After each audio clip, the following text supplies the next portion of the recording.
संख्याओं का एचसीएफ ज्ञात करने के लिए यूक्लिड विभाजन एल्गोरिथम का प्रयोग कीजिए। ठीक है, पढ़ाया में। ठीक है, अब देखो क्वेश्चन देखो कैसे बनाएंगे इसका, ध्यान से देखो। दोनों में से बड़ा कौन है? 225। जो बड़ा होगा उसको ही मान लेंगे। ठीक है, 225। तो चूंकि 225 बड़ा है किससे? 135 से, इसीलिए a बराबर 225 और b कितना हो जाएगा? सॉरी b डी नहीं, b कितना हो जाएगा? 135। क्लियर है? अब देखो यूक्लिड विभाजन एल्गोरिथम जो होता है ना, वो कहता है कि जब कोई दो संख्या दी हुई हो और जब हम दोनों का भाग करते हैं तो हमें दो अद्वितीय संख्या प्राप्त होती है। तो वो अद्वितीय संख्या जो है ना होता है एक ठो q और एक ठो r। ठीक है, तो कैसे आता है ये q और r? जब हम a में b से भाग देते हैं। ठीक है, अब देखो यहाँ पर लिखेंगे पहले यूक्लिड विभाजन एल्गोरिथम से। ठीक है, या यूक्लिड विभाजन प्रमेय से क्या होता है? a बराबर बी क्यू प्लस r। इसमें b जो होता है वो भाग, यूक्लिड विभाजन एल्गोरिथम क्या होता है? a बराबर B Q plus r। a जो होता है a, इसमें भाज्य होता है। ठीक है, भाज्य। b क्या होता है? भाजक। q क्या होता है? क्या होता है? भागफल। और r शेषफल, याद रखना। ठीक है, चलो अब ध्यान से देखो। तो इसमें जो है ना a बराबर बी क्यू प्लस की जगह देखो a बराबर बी क्यू प्लस आ रहा है ना, a की जगह 225। अब b कितना है? 135 गुने q और प्लस r। रे q और r कैसे आएगा? जब हम b से a में भाग देंगे। ठीक है, तो चलो यहाँ भाग दो। 225 में कितना से? 135 से। कितनी बार में आएगा? 2 बार में आ जाएगा? नहीं आएगा, एक बार में आएगा। ठीक है, यहाँ 135। 5 में से 5 गया 0, 2 में से 3 जाएगा? नहीं जाएगा। 2 में से 1 लेंगे हो जाएगा 12, 12 में से 3 गया 9 और ये 0। अब देखो यहाँ पर q आ गया 1 और r कितना आ गया? 90। तो q की जगह 1 लिखो प्लस r की जगह 90। अब देखो ये एक बार किए ना हम, जब तक r 0 नहीं आएगा, यानी जब तक शेषफल 0 नहीं आएगा तब तक हम ऐसे ही यही करते रहेंगे। ये जो कही है ना अभी ये, ठीक है, जब तक r 0 नहीं आएगा। अब देखो ध्यान से, यहाँ पर a 225 था, b 135 था, लेकिन अब क्या होगा? जो b था वो a हो जाएगा।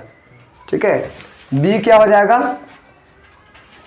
a हो जाएगा। ठीक है, b बन जाएगा a और उसके बाद जो r होगा वो हो जाएगा b। आया बात समझ में? देखो ये क्या है? r है तो ये b हो जाएगा, यहीं से ऐसे घेर दो और ये हो जाएगा a, यानी 135 बन जाएगा भाज्य। 90 से इसे भाग दो, 90 इकाई 90 होगा। 5 में से 0 गया तो 5, 13 में से 9 गया 4, ये 0। ठीक है, देखो अब फिर से, अब देखो a की जगह क्या आया था? बोले ना अभी कि b हो जाएगा a। b कितना है? 135, तो ये हो जाएगा a 135 बराबर। अब ये r है, ये हो जाएगा b 90 गुने कितना आया q। अब देखो b से इसमें भाग दिया है ना, देखो ना b से a में भाग दिया है, भाजक भागफल क्या आया है? 1। तो q हो गया 1 प्लस शेषफल 45।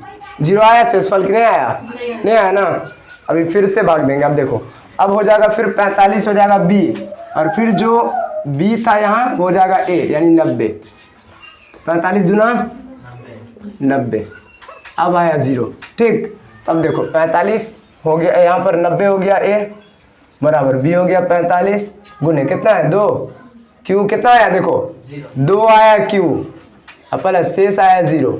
ठीक, अब देखो शेष 0 आ गया। अब होगा आगे? नहीं होगा ना। तो किससे शेष 0 आया? 45 से भाग देने पर शेष 0 आया, तो 45 हो जाएगा तुम्हारा HCF। ठीक है, 45 हो जाएगा HCF। क्लियर है? चलो, तो ये तुम्हारा पहला क्वेश्चन था। ठीक है, देखो इसमें ये होता है भाजक b, a, q और नीचे ये वाला r। दूसरा स्टेप में जो b होता है वो a हो जाता है। याद रखना b A, B A, R B. R जो होगा जो शेष वो होगा बी, और जो बी होगा वो हो जाएगा ए। क्लियर है? ठीक है, चलो अगला क्वेश्चन बता दें या इसका दोनों छोड़ दें? ऐसे बनाए हुए हम। तीसरा क्वेश्चन जो तुम लोग का मतलब तुम लोग को बोलते कल बता देते ना तीसरा क्वेश्चन। चलो ठीक है, अगला बताओ। 1.2 में चले सीधा।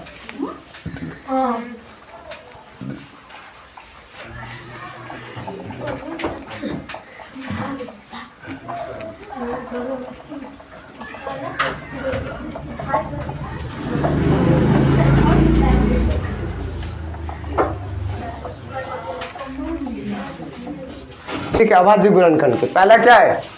140।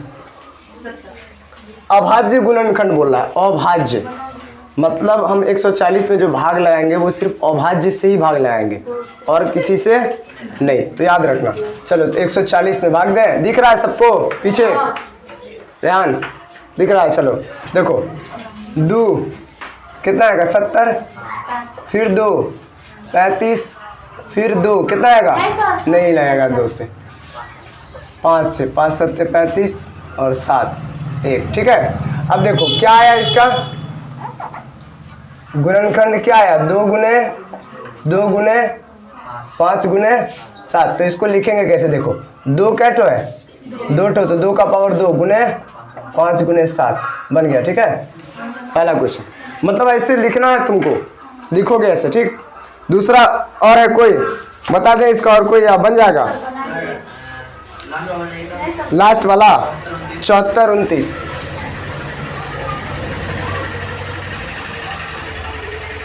पांचवा है ना? अच्छा, इसमें लगा कितना से सीधे?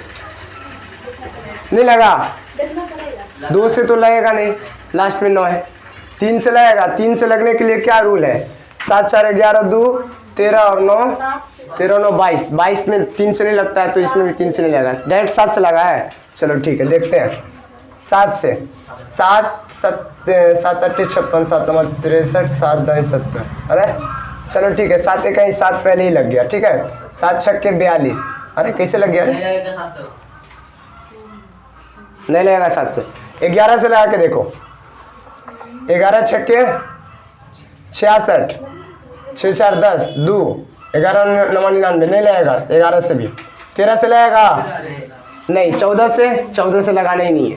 15 से भी नहीं लगाना है, 16 से भी नहीं, 17 से लगा सकते हो। 17 या 51, 17 चौके 68 6 62, 17 या 51 11 यहाँ लग जाएगा 17 से डायरेक्ट। ठीक है, 17 चौके 68, 74 में से 68 घटाएंगे कितना आएगा? 6 6 पर 2 62, 17 या 51 कितना बचा? 19, 17 या 51 19 बचा, सॉरी 11 बचा, 11 पर 9 119, तो 17 7 119 आ गया 437। अब देखो 4 3 7, अब कितना से लगेगा? 17 से लगेगा अब नहीं, 17 दूना 34 तो 63 6 67 नहीं लगेगा 17 से। अब 19 से लगा के देखो, 19 दूना 38 तो लग जाएगा 19 से, 19 दूना 38 और 19 या 57। देखो यार ध्यान से, बन गया 19 दूना 38, 43 में से 38 गया कितना बचा? 5 5 पर 7 57, 19 या 57। अब 23 में किसी से नहीं रहेगा, डायरेक्ट 23 से, तो इसका जो गुणनखंड हो जाएगा वो तुम्हारा 17 गुने 19 गुने 23। ये हो गया तुम्हारा आंसर। क्लियर है? अब देखो डायरेक्ट तुमको याद रहेगा, बना लेगा तो वो कुछ समझ में नहीं आएगा। यहाँ पर इस तरीके से तोड़ के बनाना है तुमको, ढूंढ के कैसे किससे लाएगा, क्यों किससे नहीं लाएगा। समझ में आया? हो गया ना? चले आगे। पहला मैं और कोई बता दें या बन जाएगा? अब पहला और लास्ट वाला हम बताएं। ठीक, अगला देखें।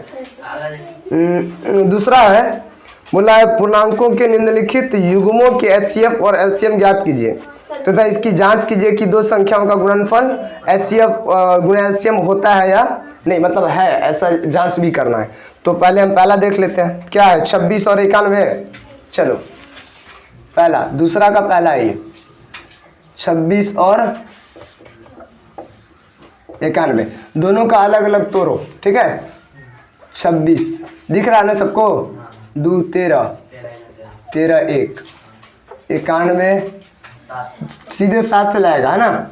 7 13 13 1 13, क्या बोल रहा है, HCF और LCM या एक ही, HCF और LCM दोनों निकालना है। चलो तो इसका हो जाएगा यानी 26 बराबर 2 गुने 13, हल्ला नहीं करो, ठीक है। और 91 बराबर 7 गुने 13, तो HCF बराबर कितना हो जाएगा 13, क्योंकि HCF जो मिल रहा है वही होता है HCF। ये हो गया HCF और LCM बराबर HCF गुने जो नहीं मिला, ठीक है। तो HCF कितना है 13 गुने जो नहीं मिला, तो क्या नहीं मिला, 2 और 7 दोनों नहीं मिला, 2 गुने 7, 13 दूना 26 7 182। चलो अब देखो ये तो आ गया तुम्हारा HCF और LCM। अब जो है ना इसमें क्या बोल रहा है कि पहली संख्या गुने दूसरी संख्या बराबर होना चाहिए किसके, LCM गुने HCF के। ये तुमको चेक करना है। तो देखो ध्यान से इधर 26 गुने 91, पहली संख्या 26 है ना और दूसरी संख्या 91, तो 26 गुने 91 बराबर LCM कितना आया है 182 और गुने HCF कितना 13। तो ये दोनों को गुना करो, कितना आएगा 182 नहीं, चलो गुना ही कर देते हैं। 26 से का है 26 के 6, 26 नमा 9 6 के 54 के 4, 9 दूना 18 5 23, और इसमें का 2 है ना, है तो 36 यानी 236 2366। और इसको भी 13 दूना 26 के 6, 13 104 आ 2 6, 13 इकाई 13 आ 10 23, आ गया दोनों एक बराबर, ठीक है। क्लियर है। देखो ऐसे ही चेक करना तुमको, दोनों का अलग अलग निकाल लो, उसके बाद ये यही होता है। और हाँ ये हमेशा बराबर होगा, मतलब हमेशा बराबर होगा, याद रखना। अगर कभी बराबर नहीं हुआ तो समझो गलत है, दोनों में से कुछ भी गलत निकला है, ठीक है। और हाँ इसमें तुमको एक और अलग तरीके का क्वेश्चन पूछता है, जैसे चौथा में पूछे हुआ है। देखो HCF और LCM नहीं, इसमें चौथा क्वेश्चन देखो, HCF दे दिया है 9, ध्यान से देखो, देखो हम बता ही देते हैं यहीं पे चौथा। देखो इसमें क्या किया हुआ है, पहली संख्या और दूसरी संख्या क्या है, पहली संख्या तुमको 306 और दूसरी संख्या 657 बराबर LCM नहीं है गुने HCF दिए हुआ है 9, तो तुम LCM निकाल सकते हो कि नहीं। देखो LCM अगर निकालना हो तो HCF को इधर ले आएंगे, तो इधर गुना में है तो इधर बट्टा में हो जाएगा। अगर HCF नहीं दिया रहता, LCM दिया रहता, तो LCM को इधर ले आते बट्टा में आ जाता, ठीक है। मान लो पहली संख्या निकालना है तो दूसरी संख्या को उधर ले आएंगे तो इसके बट्टा में आ जाएगा। अब ये सब बता देते हैं। देखो पहले तो LCM निकालना है तो ये 9 को इधर ले आओ, बट्टा 9, ठीक, इधर से हटा दो 9। अब काटो, जो बचा तुम्हारा LCM हो जाएगा।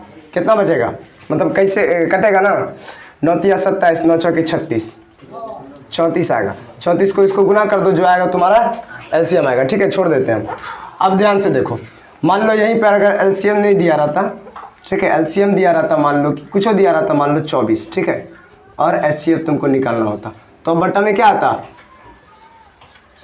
और इधर क्या बचता, है बात समझ में, ठीक। अब देखो दूसरा चीज़, मान लो हमको पहली संख्या निकालना है, दूसरी संख्या दिया हुआ है, ठीक है, पहली संख्या नहीं दिया हुआ है, ठीक, पहली संख्या नहीं दिया हुआ है, तो दूसरी संख्या है ना, दूसरी संख्या को हम उधर ले जाएंगे, तो ये क्या आएगा LCM गुने HCF बट्टा दूसरी संख्या यानी 657, ठीक है। कैलकुलेशन करके जो आएगा तुम्हारा पहली संख्या हो जाएगा, ठीक। मान लो पहली संख्या दिया हुआ है, ठीक, दूसरी संख्या निकालना है, तो हम दूसरी संख्या को रख लेंगे और पहली संख्या उधर ले जाएंगे, ठीक है।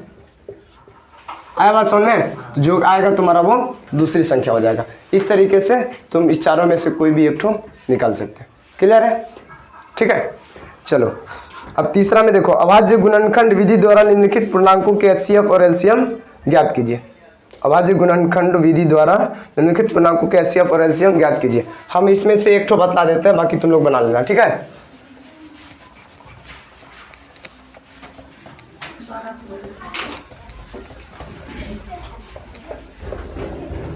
सब पढ़ाए हुए हैं, ठीक है। रिवीजन है तो थोड़ा ऐसे ही स्पीड निकलेंगे, लेकिन कहीं पे दिक्कत हो तो बोलना, ठीक है।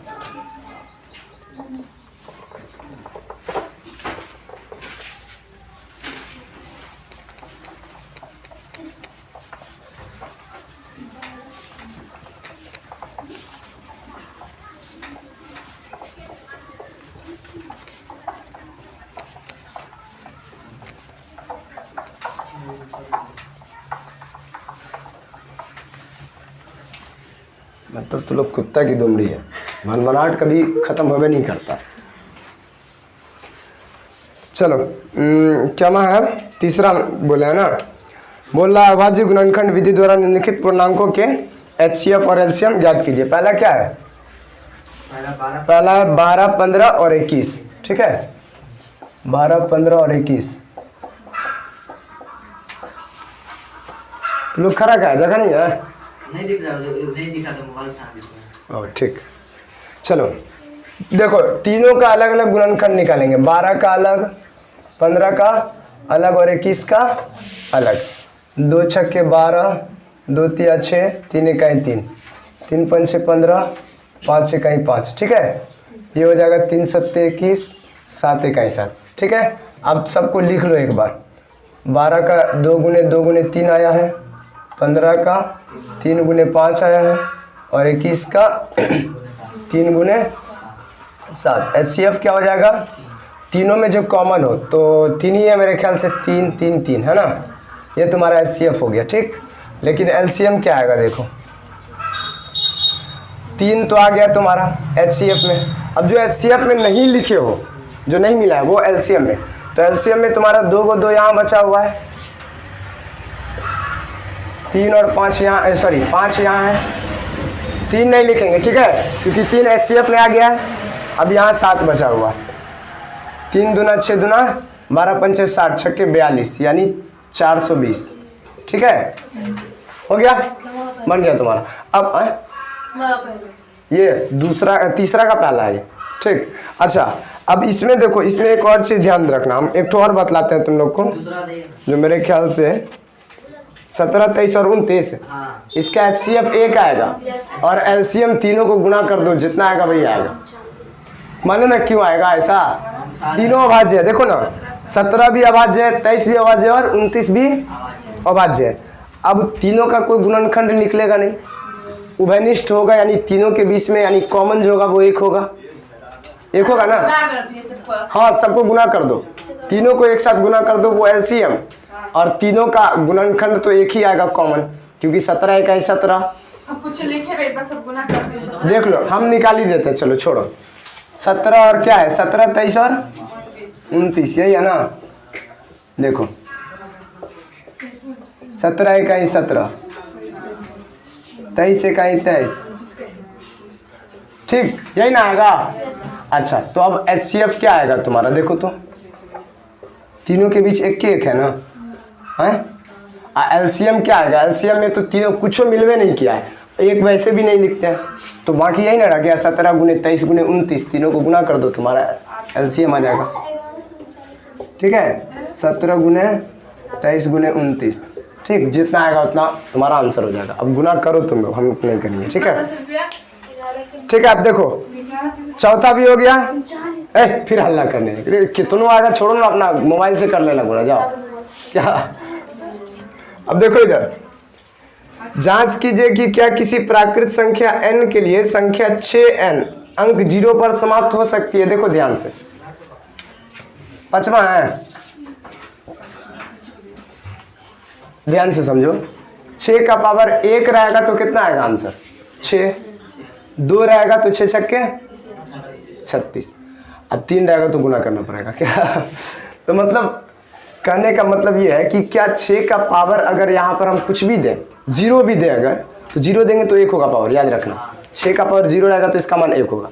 ये कभी भी 0 पर समाप्त हो सकता है, पावर कितना भी दे दे, माइनस में नहीं देना, हालांकि माइनस में दोगी भी फिर भी नहीं आएगा 0, ठीक है। 1 बट्टा कुछ आएगा, मतलब 1/6, 1/1 ऐसे ही आएगा, ठीक। ये सभी बनाने का रहता है, इसको कुछ नहीं करना, छोड़ो ना, हो जाएगा। ठीक, आया बात समझ में?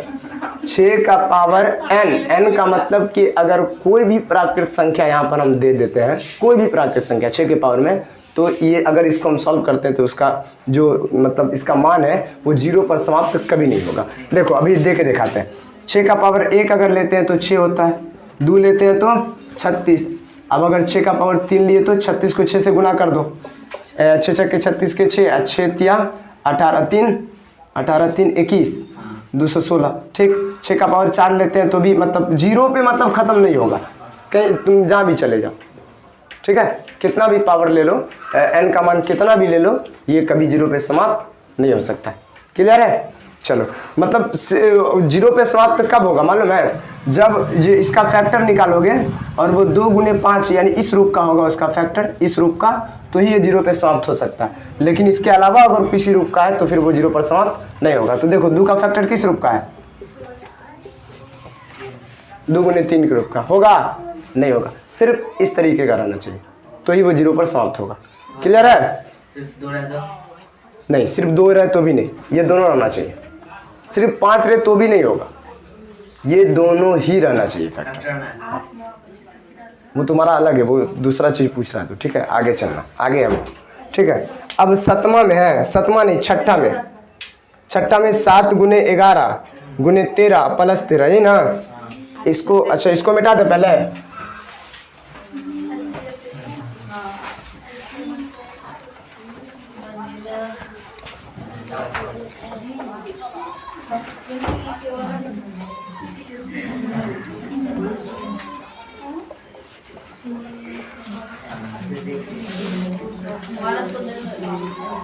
किताब से देखिए किधर को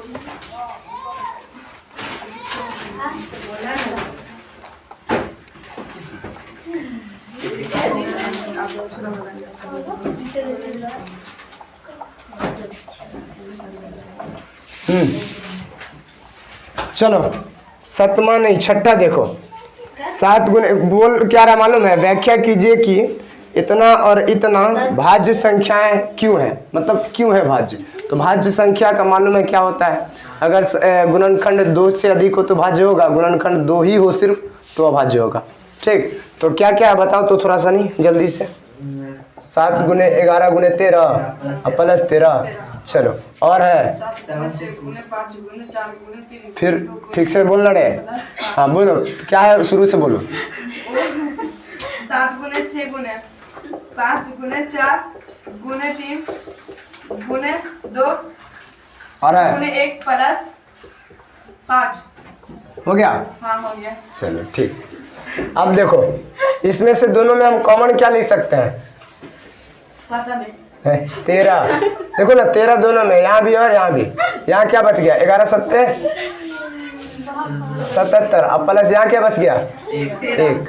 अब 13 अब गुने, इसका मान क्या आएगा? गुना, मतलब ब्रैकेट का गुना ही होता है ना। तो 77 1 78। अब देखो 13 को 13 रहने दो, या तो अभी इसको ब्रैकेट में ही रहने दो, छोड़ो। 78 का क्या आएगा? देखो 13 गुने 2 गुने 3 ऐसे आएगा, मालूम है क्यों? देखो ना 78 का गुणनखंड क्या आएगा? ये ना आएगा 13 गुने 2 गुने 3। अब देखो तुम, इसका क्या गो फैक्टर हो गया? 4 गो हो गया बेचारा। तो जाहिर सी बात है 4 गो होगा तो भाज्य संख्या होगा। अब कैसे हो गया 4 गो?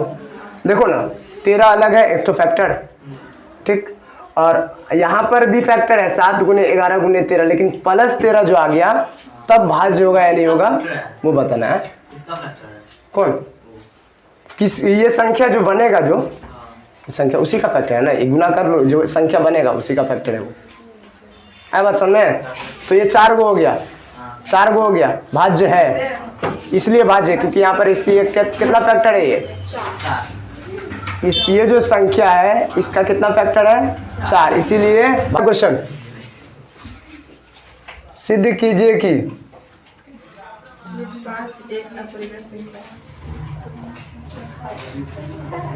√5 क्या है?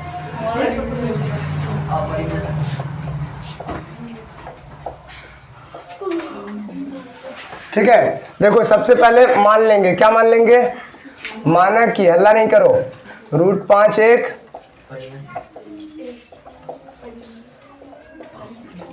परिमेय संख्या है, ठीक। अब जब ये परिमेय संख्या है तो इसको हम कैसे लिख सकते हैं, पी बाई क्यू के रूप में। इसीलिए √5 बराबर है पी बट्टा क्यू।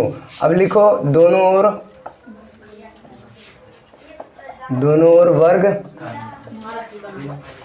हल्ला नहीं करो, करने पर क्या होगा, देखो √5 का स्क्वायर बराबर पी बट्टा क्यू का स्क्वायर। अब ये स्क्वायर से रूट कट जाएगा तो 5 बराबर हो जाएगा। अब गुना कर दो दोनों को, पी स्क्वायर बट्टा क्यू स्क्वायर अलग अलग, तो क्रॉस मल्टीप्लिकेशन हो जाएगा। तो क्या होगा, पी स्क्वायर बराबर 5 क्यू स्क्वायर। देखो पी स्क्वायर बराबर 5 क्यू स्क्वायर, यानी पी स्क्वायर जो है ना वो, यानी पी स्क्वायर विभाजित हो रहा है किससे, 5 से, यानी 5 को हम क्यू स्क्वायर से गुना करेंगे तो क्या आएगा, पी स्क्वायर। तो तुम लोग को बताया मैं कि जब कोई संख्या किसी संख्या के स्क्वायर से को अगर विभाजित कर रहा है तो वो उस संख्या को भी विभाजित करेगा। यानी अगर मान लो 3 जो है 36 को विभाजित कर रहा है, जो कि 6 का स्क्वायर है, तो 3 6 को भी विभाजित करेगा, ठीक। तो इसीलिए अगर 5 पी स्क्वायर को विभाजित कर रहा है तो इसका मतलब पी को भी विभाजित करेगा। चूंकि यहाँ पर लिख दो, चूंकि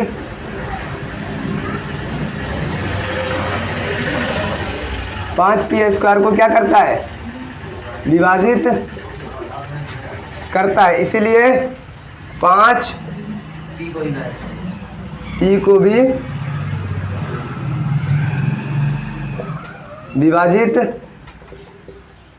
करेगा। क्लियर है। अब एक बात बताओ कि 5 अगर पी को विभाजित करेगा तो 5 का हम पहाड़ा पढ़ेंगे तभी तो मतलब कितना भी बार तो पी आएगा ना, यानी 5 को किसी न किसी संख्या से हम गुना करेंगे तब ना पी लाएंगे।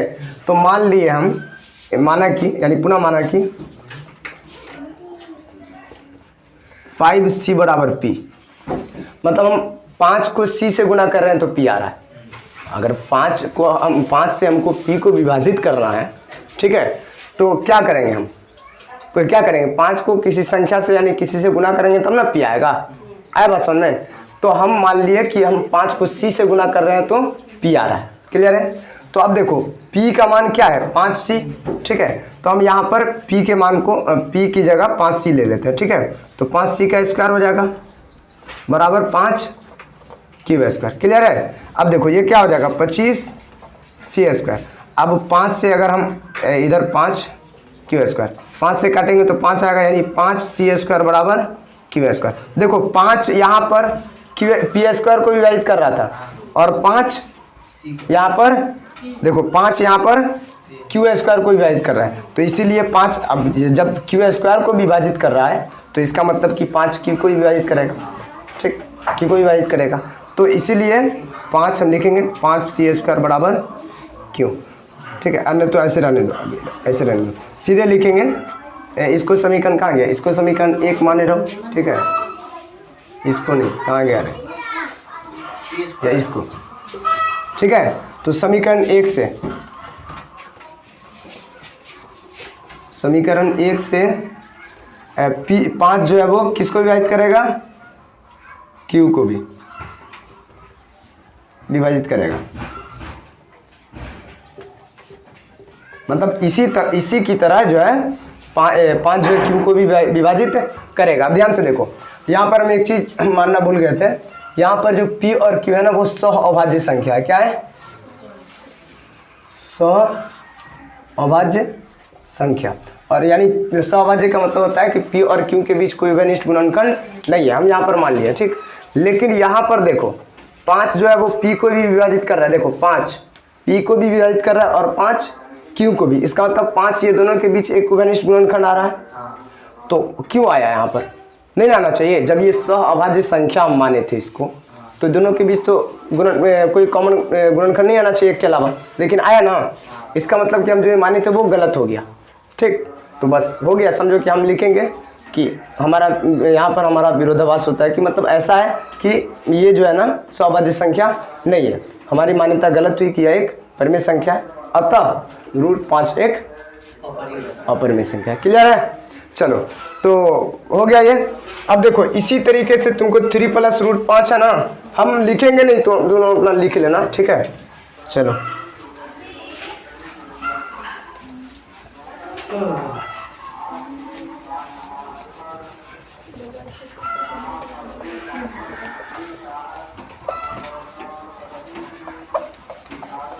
हालांकि पहली बार बताए थे तो लिखाए हुए थे पूरा, है ना।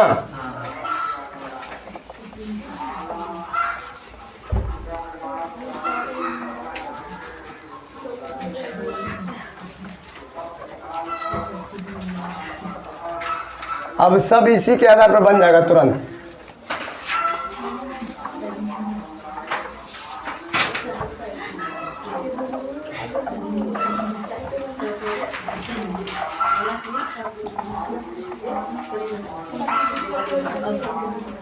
तुम लोग से लाख नहीं करोड़ गुना अच्छा बच्चा सब है, करोड़ गुना।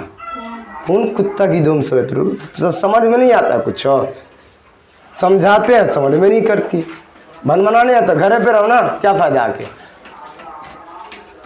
पागल पागल सब समझाते हैं समझ में नहीं करती है। तुम ही लोग लड़के हैं का।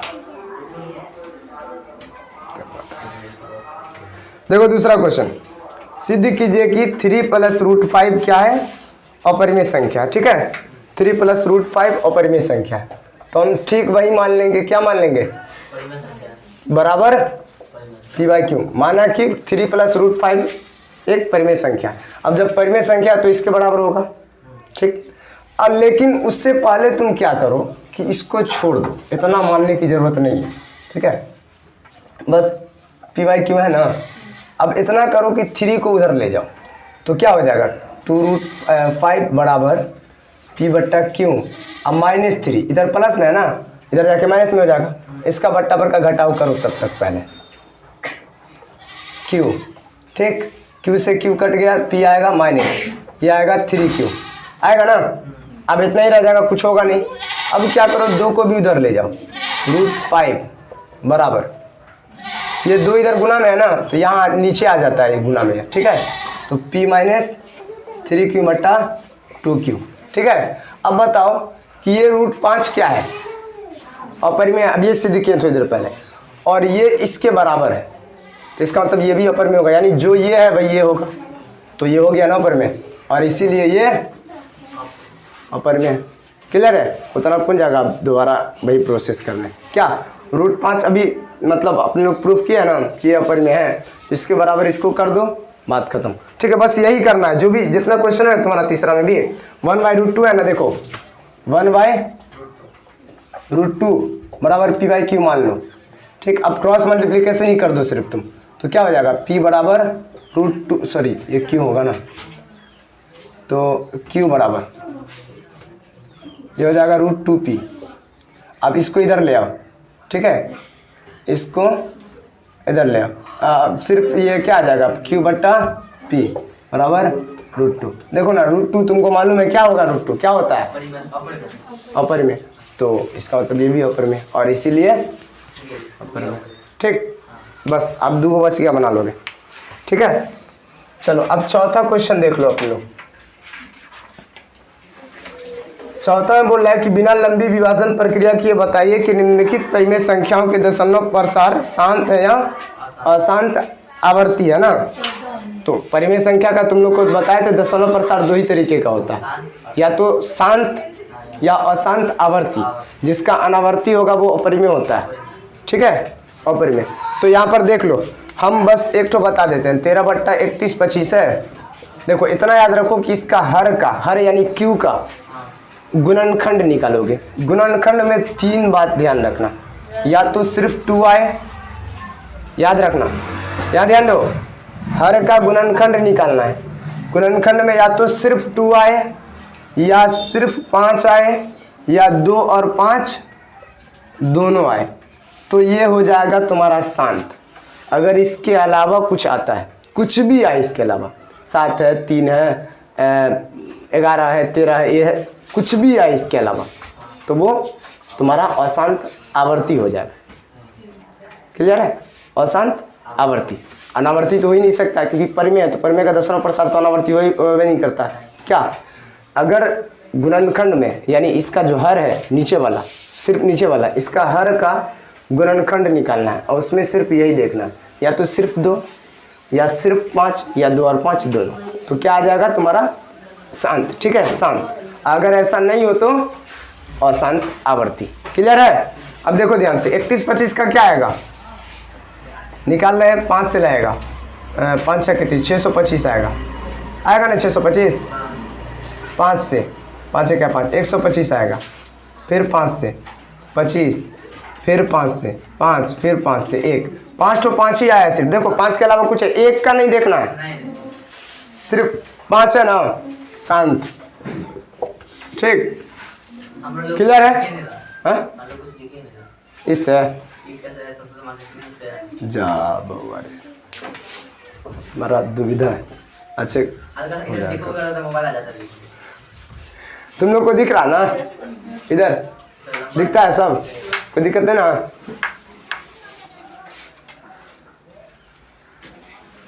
ठीक है, चलो तो हो तो गया। अब इसके हम क्या बताएं।